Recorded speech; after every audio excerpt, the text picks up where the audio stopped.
Naku po, grabe ito mga kababayan, matindi po itong pahayag ni Marco Rubio no, sa harap po ng Pilipino mga kababayan. Sa sinagawa ang Asian Foreign Ministers meeting sa Pasay City at tahasang sinabi niya talaga mga kababayan no, ibang klase itong si US Secretary of State. Talagang pinatamaan itong mga, lalo na yung mga nagpadala kay PRRD no, dyan sa Dahig.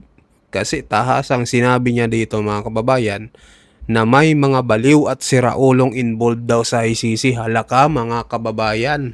Naku po, talagang pinatamaan niya no yung mga sangkot nakikipagsabwatan dito sa ICC mga kababayan. Naku po, matindi ito. Ano kaya masasabi dito ni Torre, sino pa? Si Risa, si Trillanes at marami pang iba na nakikipagsabwatan dito sa ICC. Lalo na yung mga nagpadala kay former President Duterte diyan sa Dahig. So basahin po natin itong buong pahayag ni Marco Rubio dito sa Ambalita ngayon. Sabi niya dito, Rubio, tinawag na lunatics at craziest ang mga nasa ICC. Ayan, talagang galit na galit mga kababayan, no? Itong si US Secretary of State. So, sabi niya pa dito, muling binatikos ni US Secretary of State Marco Rubio ang International Criminal Court ICC matapos niyang tawaging lunatics at craziest ang ilang nasa likod ng tribunal, mga kababayan. Grabe. Bukod pa dito mga kababayan, no, yung tarif mukhang nadagdagan mga kababayan. Imbes 12% lang, parang nagdagdagan pa siya ng 12, parang 12 and a half yung tarif na dito sa Pilipinas. Grabe, matindi yan mga kababayan. Di kaya dahil yun dito sa ICC mga kababayan. So basahin pa po natin itong sinabi niya dito. Sabi niya dito, sa panayam sa sidelines ng Asian Foreign Ministers meeting sa Pasay City, sinabi ni Rubio, may mga baliw at may mga siraulo na involved sa ICC. Naku po. Grabe, matinding patama ito mga kababayan, no? Talagang mantindi ng kanyang sinabi dito. Talagang tinawag niya na si Raulo na involved daw sa ICC at mga baliw. Halaka, mga kababayan. Sabi niya pa dito, iginiit din niya na hindi kailanman papayag ang Estados Unidos na mapasa ilalim sa jurisdiction ng ICC ang mga opisyal o sundalong Amerikano. Sabi niya pa dito, kung gusto ng ibang bansa na lumagda at maging bahagi ng organisasyong yan, nasa kanila yon. Pero hindi kami sasali at hindi namin hahayaang ipataw ng ICC ang jurisdiction nito sa mga Amerikano. Nauna nang inilunsad ng administrasyon ni US President Donald Trump ang isang government-wide campaign laban sa ICC, kabilang ang paghikayat sa ibang mga bansa na kumalas sa tribunal at pagbibigay na mas mahigpit na pressure laban sa korte sa itinuturing ng Washington na banta sa soberanya ng Amerika. Ayan mga kababayan. So yan po yung pahayag po no ni US Secretary Mark Rubio. Talagang sampal ito sa mga nakikipagsabwatan dyan sa ICC na ayaw nga ng Amerika mga kababayan. At talagang tahasan niyang sinabi ito no sa harap mismo dyan dito sa ating bansa mga kababayan. So tatamaan dito lalo na yung presidente natin, no, si BBM. Kasi nga di umano isa siya sa mga mastermind daw di umano na nagpadala kay former President Duterte dyan sa Dahig, Netherlands mga kababayan. Kaya siguro pag narinig niya ito ay talagang tatamaan din siya mga kababayan. So kayo po mag-comment kayo kung anong masasabi nyo dito sa pahayag ni Marco Rubio no. ng US Secretary of State. Talagang nakakakilabot ito mga kababayan. Ano pong masasabi nyo dito? So pakinggan natin yung buong pahayag dito sa Net25 mga kababayan. Sa trending kasi ito na talagang kumakalat sa TikTok, sa YouTube, pati sa Facebook mga kababayan itong pahayag ni Marco Rubio. So pakinggan po natin. Tatagalugin daw po. Kung ililiwas sa Tagalog ang kanyang mga sinabi, Ano sabi? may tinawag siyang bobo at walang silbi. Na?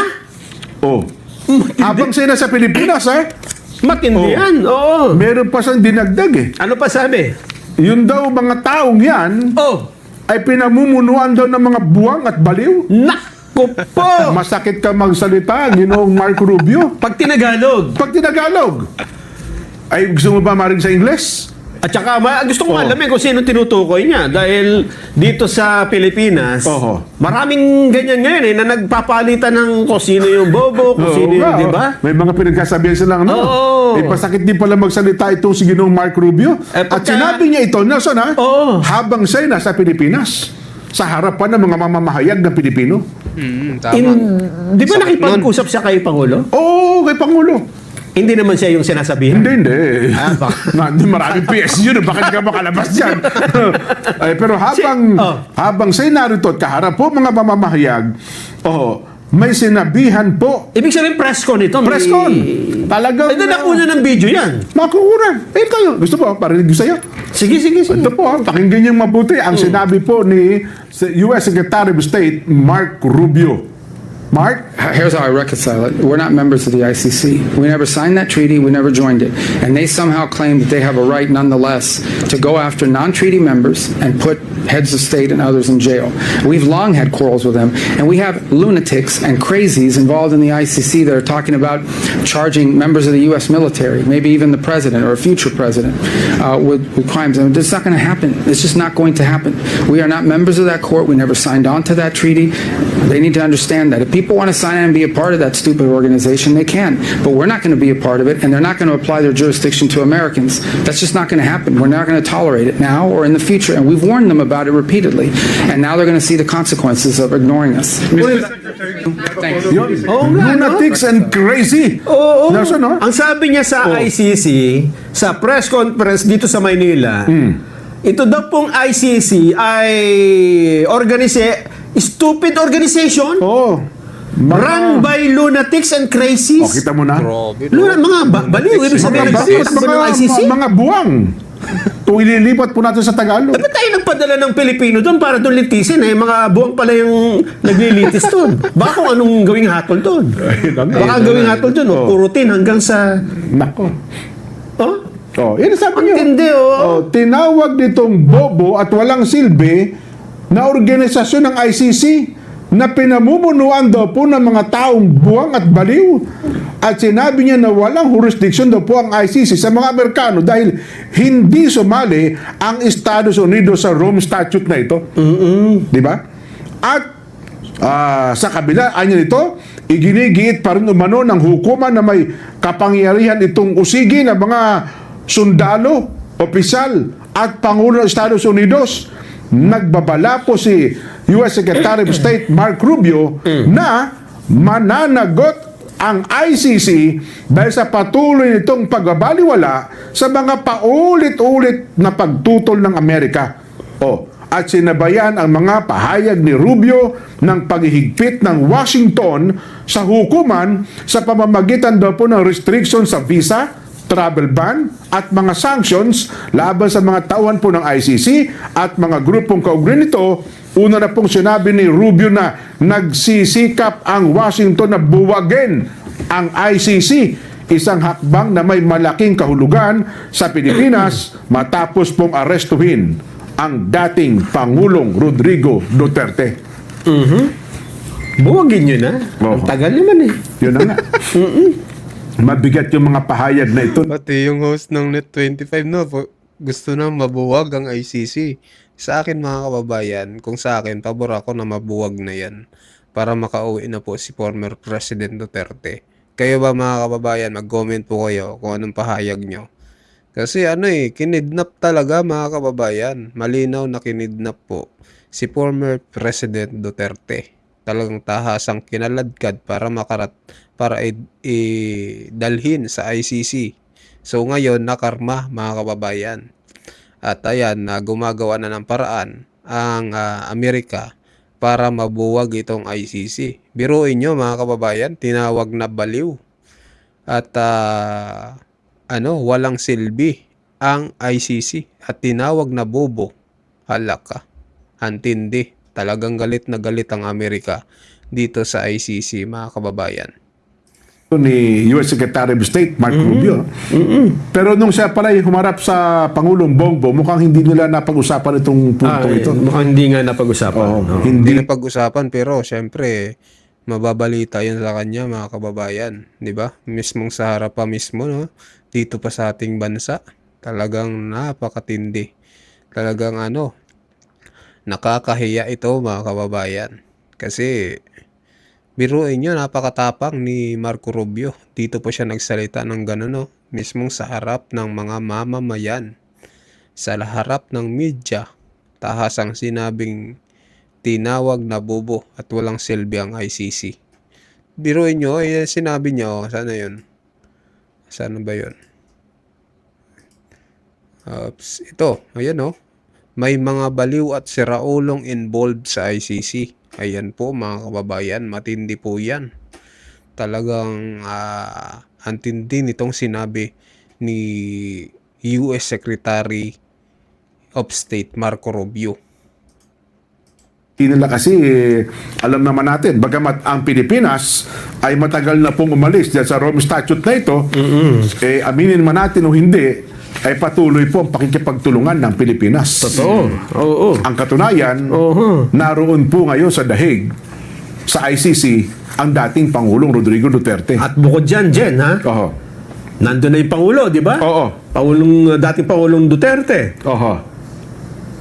Hanggang ngayon, anong katunayan na hanggang ngayon ay nakikipag-cooperate pa tayo sa ICC?